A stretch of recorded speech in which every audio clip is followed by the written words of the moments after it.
Kosmetik maddələrin tərkibində olan zərərli maddələri incelədiyimiz videonun son partındayıq. Bugün də 3 maddəni ələ alırıq.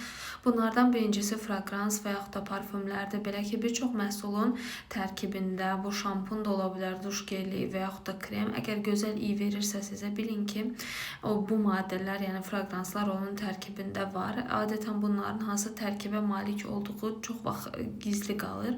Amma insan bədənində allergik reaksiya, baş ağrıları, daha sonra hormonal balansın pozulmasına səbəb olur və həmçinin də sinir sisteminə zərər vurur bu maddələr. Növbəti maddə qrupumuz isə mineral yağlardır. Bura aiddir məsələn parafin və yaxud da petrolatum kimi.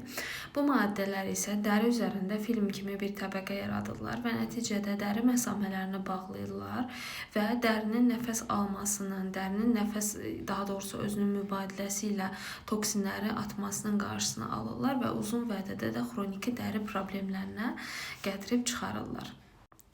Sonuncu maddə qrupumuz isə silikonlardır. Məsələn, dimetikon kimi.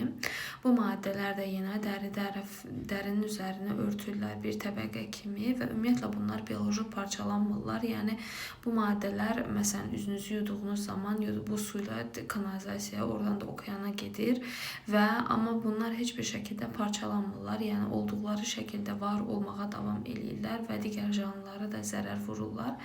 İnsan dərisində isə dərinin yenə özünü təmizlənməsinin qarşısını alırlar. Akne, qara nöqtə kimi problemlərin yaranmasına gətirir.